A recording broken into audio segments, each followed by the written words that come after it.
Assalamualaikum and hi everyone. I'm Nur Aslan. I'm with my colleague. We'll discuss a topic about curbing biodiversity threat, gene drive technology, or rodenticide. So we start from central issue. Central issue is from ethical questions have been raised regarding the use of gene drive technology to wipe out the population of invasive rodents to island biodiversity. So, what should be done? Should we use gene drive technology or not? Should we use the existing method, which is rodenticide? So, to answer the question, we must go through first this presentation before we discuss more about it. Hi, I am Ahmad Suhad, and I will be presenting the harm test on the central issue of using gene drive technology to wipe out the population of invasive rodent. So this harm test will include 4 different parties, and it will be involving several aspects with which will be connected to the both option of using rodenticide or using the gene drive technology. So for the first party involved is the government, and we'll be looking at the reputation aspect. By using rodenticide, it will give a bad reputation to the government, as the people will be thinking that the government is not serious enough in solving the problem at hand, and they will be thought to be inconsiderate of the problem been happening or in the island. On the other hand, by using gene drive technology, their reputation, the government reputation will be highly maintained, and public will thought that the government is thinking in high regard of the problem being faced by the public and the biodiversity of the island. On the aspect of cost allocation, using rodenticide is actually more optimal as it is not a high cost product and it is easily available in the market. On the other hand, gene drive technology is a high cost technology as it is involving the technology that is limited in number and also limited in availability on certain countries only. So we need to import the technology itself to be used on the island, so it will cost a high cost for the government to use. For the second party involved, is the scientist community. For the aspect of skill mastery, no actual skill is needed to use the rodenticide as long as they follow the manual to or instruction to use the rodenticide. So no training is needed to handle the rodenticide effectively. On the other hand, by using a gene drive technology, the scientists need to be master in handling the CRISPR technology because it is high technology, and so they would need to be well trained and experienced in handling the technology effectively so that the gene can be transferred into the rodent population without problem. On the aspect of method usage duration, using rodenticide need to be frequent on the population of the rodents as it doesn't have a long time effect. The effect will be an instant, so it has to be frequently used to wipe out the rodent population, and so it will be time consuming and a hassle for the scientist community. On the other hand, using a gene drive technology will be a one-time usage only. That is, for them to insert the gene into several rodents, and the gene itself will spread on its own among the population and affecting all the other rodents on the population. So it will be a time consuming and it will be a one-time difficulty only. The next party involved is the island residents, and we'll be looking at the aspect of livelihood of them. By using rodenticide, it will not wipe out the entire population of the invasive rodent. So surviving rodents will still be able to threaten and destroy the crops of the island residents, and this will cause the resources for them to use in their daily life become insufficient. On the other hand, gene drive technology will be able to wipe out the whole population of the invasive rodent, so no more rodents will be attacking the crops and the resources will be sufficient for the daily use of the island residents. For the fourth and the last party involved is the environment or the biodiversity on the island itself. We'll be looking on the sustainability aspect. or when using rodenticide, like mentioned before, the population of the rodent still exists, so the threat itself still exists to the biodiversity on the island. On the other hand, by using a gene-derived technology, the whole population of the invasive rodent will be wiped out, and so no more threats will be available to the biodiversity. Looking at the effectiveness aspect, the rodent may develop resistance to the rodenticide when it is being used so many times on them. The rodent itself, the rodents themselves may be able to adapt to the trick used in handling the rodenticide too, and so will this will increase the increase the survivability of the invasive rodent. And using rodenticide is will be covering only a small area of the population, so it need to be used several times to cover the whole population of the invasive rodent. And rodenticide will be a painful method to the rodents as it is a poison itself.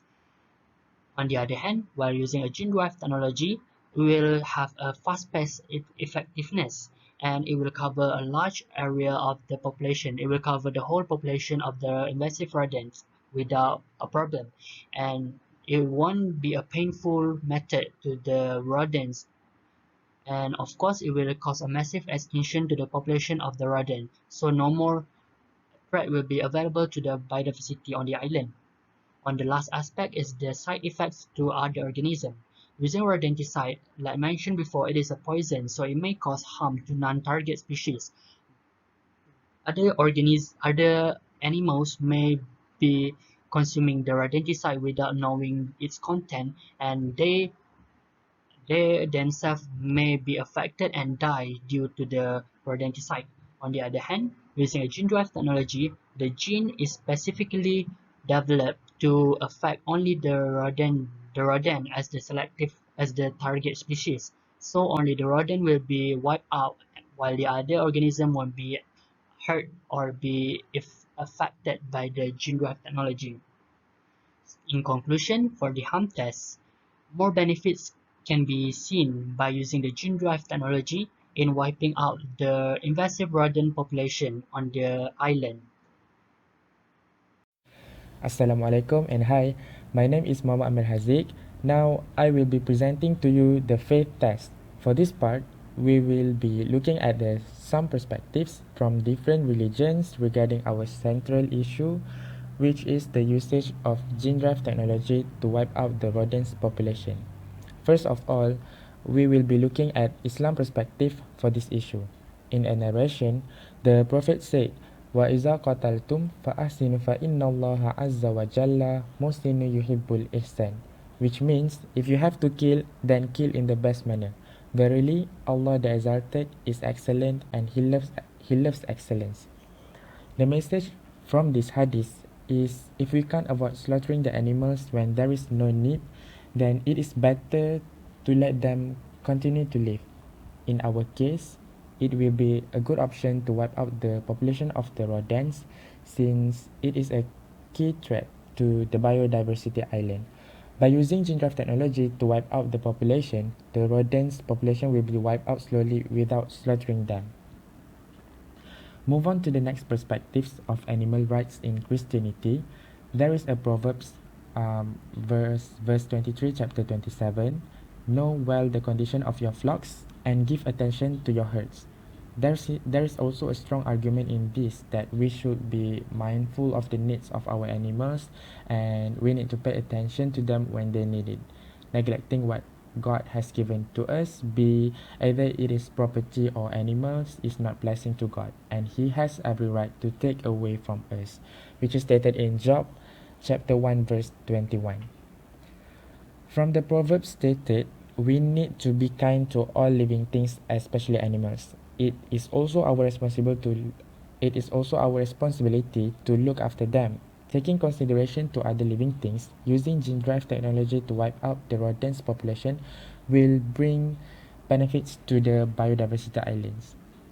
Finally, the Jain's belief system takes the principle of ahimsa regarding animals seriously. According to this principle, no living things should be harmed. This applies to humans and animals.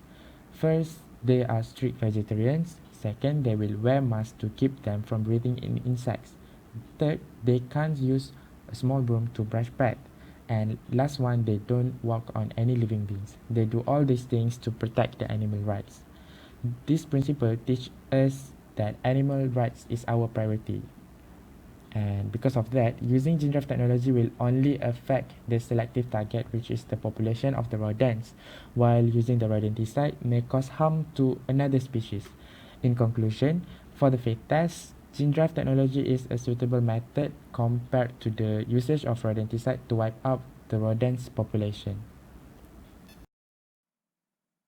Hi, my name is Haris and I will be presenting the professional test on our topic today, rodenticide versus gene drive technology. So the first act is Biosafety Act 2007 in Malaysia. It is established during Tun Ahmad Badawi era when the biotechnology emerged. It says that all sectors must establish a process to vet all applications for direct release of living modified organisms into the environment to ensure that the particular LMO is safe. What is LMO? LMO is any organism that has been modified in a molecular level. As we see the fish right here, it can glow in the dark because it has been genetically modified. Okay, so any sectors, corporate or academic sectors want to perform gene drive technology have to present to the government all the safety measures needed in doing so. So the second one is Federal Act on Non-Human Gene Technology Switzerland. In Article 6, Number 3, genetically modified organisms lawfully intended for use in the environment if experiments in contained system and field trials have shown that they have listed here 3 rules. Okay, as we know that gene drive technology has yet to be developed and need more experiments to be done in order to release them in open fields. So, as long as they do not lead to the unintended extinction of a species of organism and do not severely or permanently harm the material balance of the environment, or do not disperse or spread their traits in an undesired way, it is accepted and permitted to conduct a gene drive technology.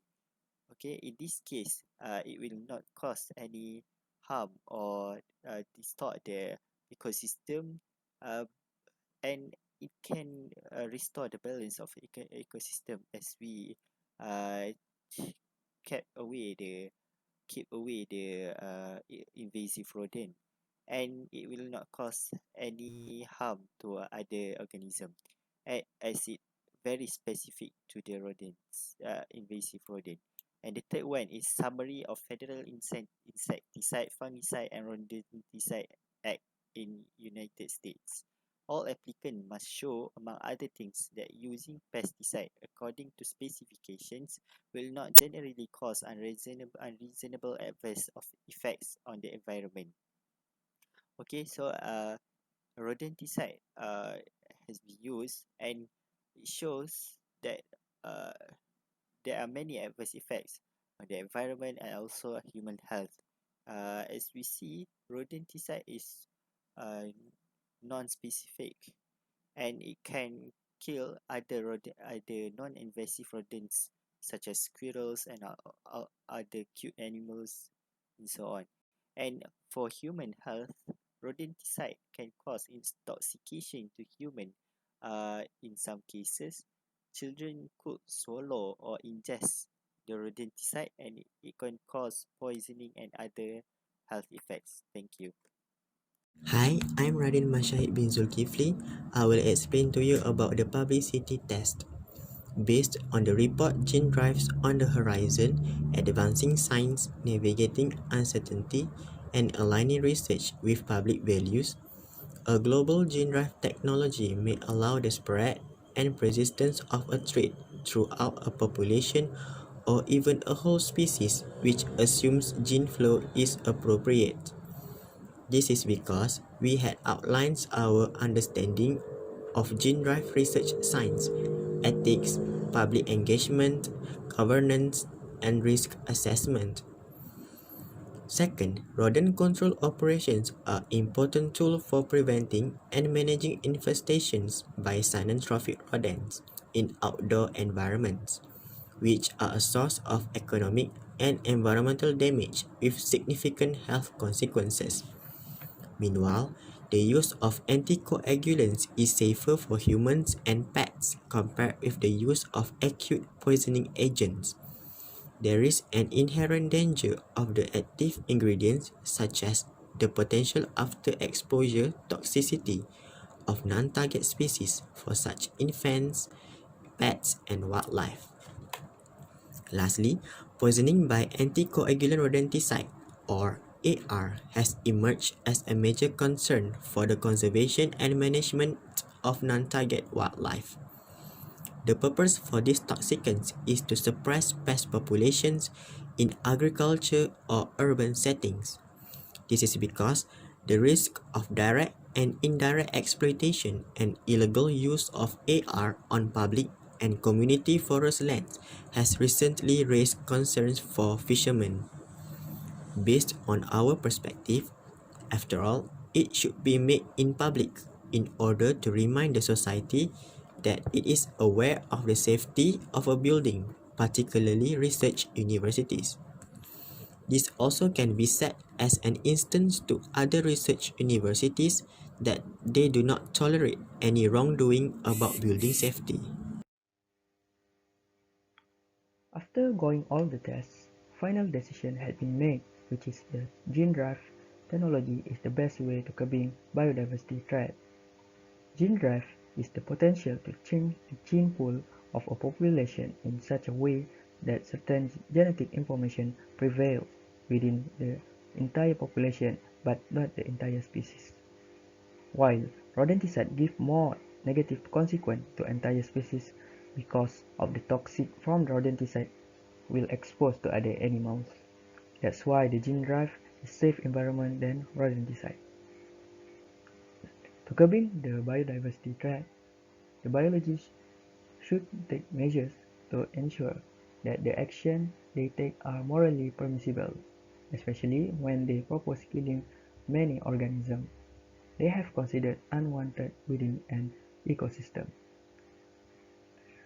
Referring to similar issue, several scenarios arise where the method used to destroy many invasive species which threaten the biodiversity need to be made.